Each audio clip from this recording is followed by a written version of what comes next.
Assalamualaikum warahmatullahi wabarakatuh. Saya Kanisha Kintania, NIM A1C22028 dari ruangan 3. Tujuan saya membuat video ini adalah untuk menuntaskan tugas dari mata kuliah belajar dan pembelajaran matematika. Topik yang akan saya bahas di sini meliputi 3 topik, yaitu definisi belajar, yang kedua prinsip belajar, dan yang ketiga hakikat belajar. Definisi belajar. Belajar secara umum dimaknai sebagai perubahan dalam diri seseorang yang dapat dinyatakan dengan adanya penguasaan.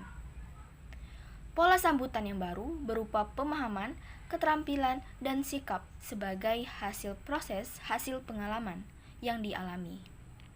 Perubahan itu meliputi keseluruhan topik kepribadian, intelek, maupun sikap, baik yang tampak maupun tidak.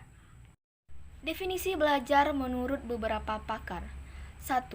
Hilgard dan Bauer.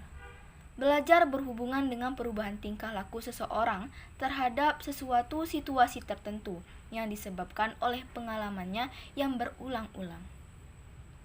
Kedua, Gagne.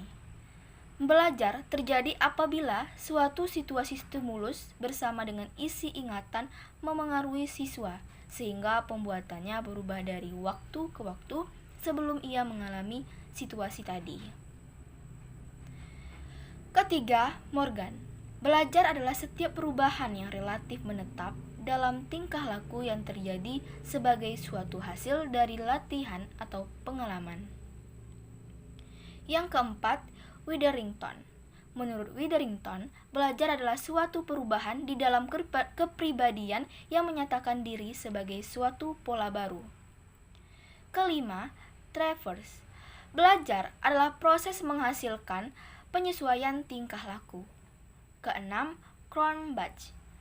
Learning is shown by a change as result of experience. Belajar adalah perubahan perilaku sebagai hasil dari pengalaman. Ketujuh, Harold Spears. Learning is to observe, to read, to imitate, to try something themselves, to listen, to follow direction. Belajar adalah mengamati, membaca, meniru, mencoba sesuatu, mendengar, dan mengikuti arah tertentu.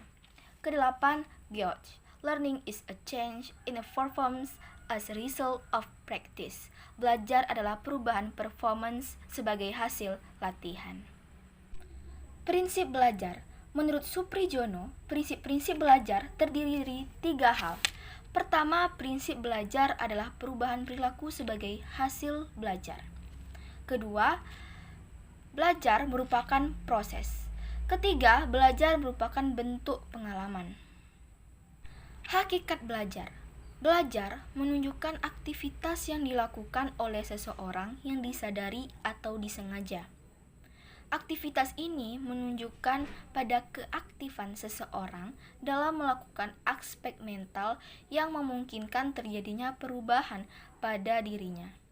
Kegiatan belajar juga dimaknai sebagai interaksi individu dengan lingkungannya. Tokoh psikologi belajar memiliki persepsi dan penekanan tersendiri tentang hakikat belajar dan proses ke arah perubahan sebagai hasil belajar.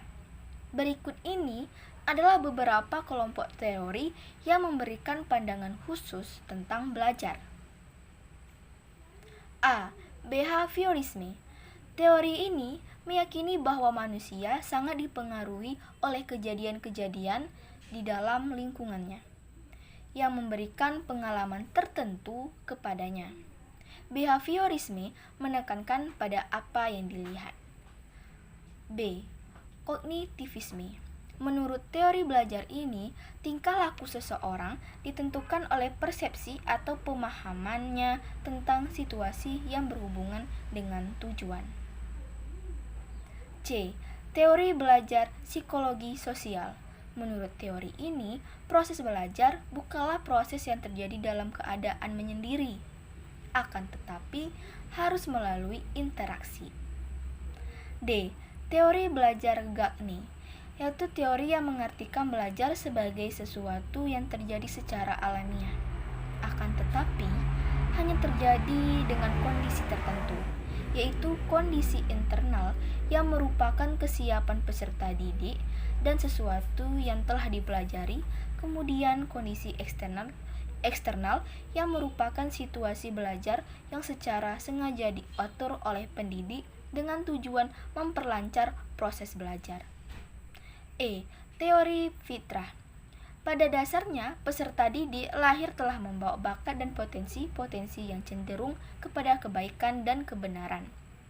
Teori fitrah dalam pendidikan Islam memandang seorang anak akan dapat mengembangkan potensi-potensi baik yang telah dibawanya sejak lahir, melalui pendidikan atau belajar. Penjelasan belajar menurut beberapa ahli. Pertama, Cronbach memberikan definisi learning is shown by a change in behavior as a result of experience. Belajar ditunjukkan oleh perubahan perilaku sebagai hasil dari pengalaman. Pendapat serupa juga dikemukakan oleh Mowley bahwa belajar pada hakikatnya adalah perubahan tingkah laku seseorang berkat adanya pengalaman. Siddhartha juga mendefinisikan belajar adalah perubahan tingkah laku yang relatif sebagai hasil pengalaman, bukan hasil perkembangan, pengaruh obat, atau kecelakaan, dan bisa melaksanakannya pada pengetahuan lain serta mampu mengkomunikasikannya kepada orang lain. Menurut Syekh Abdul Aziz dan Abdul Majid dalam kitab At-Tarbiyatul wa Turukut Tadris mendefinisikan belajar sebagai belajar adalah perubahan di dalam diri atau jiwa peserta didik yang dihasilkan dari pengalaman terdahulu sehingga menimbulkan perubahan yang baru. Mahmud juga mendefinisikan belajar adalah perubahan dalam kepribadian yang dimanifestasikan sebagai pola-pola respon yang baru berbentuk keterampilan, sikap, kebiasaan, pengetahuan, dan kecakapan. Harold Spears memberikan batasan, learning is to observe, to read, to imitate, to try something themselves, to listen, to follow direction. Nana Sudjana mengartikan belajar adalah proses perubahan tingkah laku seseorang berkat pengalaman dan latihan. Maka dapat disimpulkan bahwa belajar adalah suatu aktivitas sadar yang dilakukan oleh individu melalui latihan maupun pengalaman yang menghasilkan perubahan tingkah laku yang mencakup aspek kognitif, afektif, dan psikometrik. Sekian penjelasan saya mengenai definisi, prinsip, dan hakikat belajar. Terima kasih telah menonton video ini. Mohon maaf bila ada salah kata. Saya akhiri. Wassalamualaikum warahmatullahi wabarakatuh.